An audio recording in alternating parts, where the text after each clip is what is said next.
Good morning. Okay, so I'm popping on today because I do have, I just have some questions. I like to question things. Some people probably don't. A lot of people probably don't like that I do it.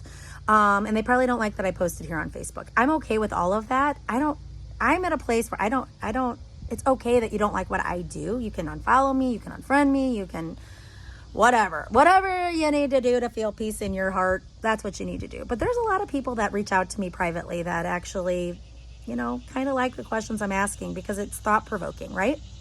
So these are questions on my own. I don't watch mainstream media because I believe it's biased on both sides.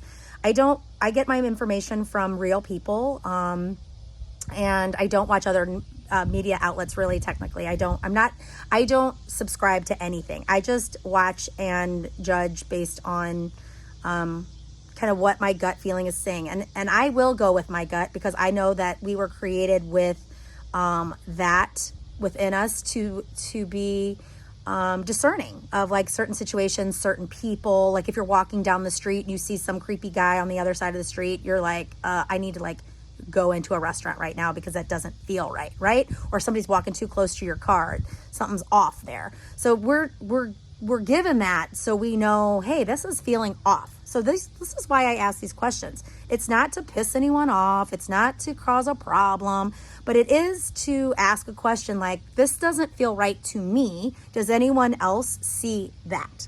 Or am I, not hitting the mark here? It doesn't really matter if it's hitting the mark for me. Again, I am a sovereign being. I truly believe that I was gifted this life and that we all have the gift of, deciding what feels right for us and what doesn't. Okay.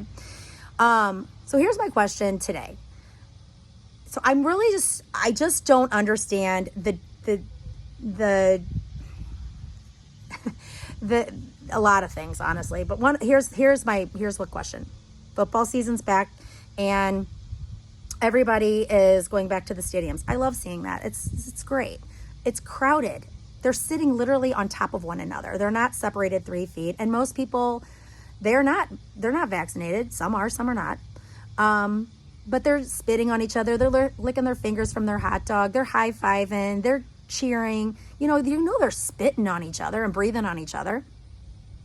And then you've got like the Met Gala, where all these celebrities show up completely unmasked, in their garb that they choose to wear there, and they're not masked. And then you have, just because I mentioned his name doesn't mean I'm, political, but Obama has his birthday party, 600 people, no masks. There's tons of examples regarding this no mask situation.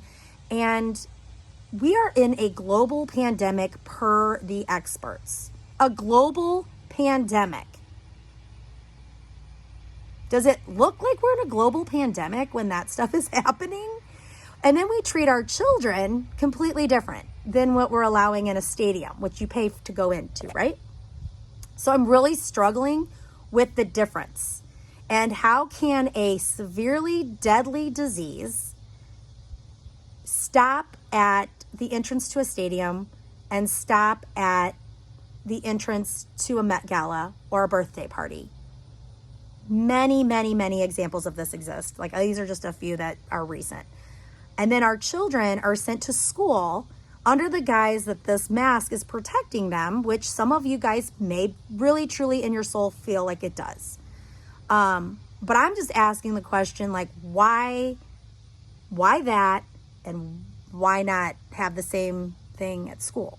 Or why can we have thousands upon thousands of people sitting on top of one another, not masked, and then we have to employ it somewhere else? I don't understand. Can somebody help me understand? That is my question for you today.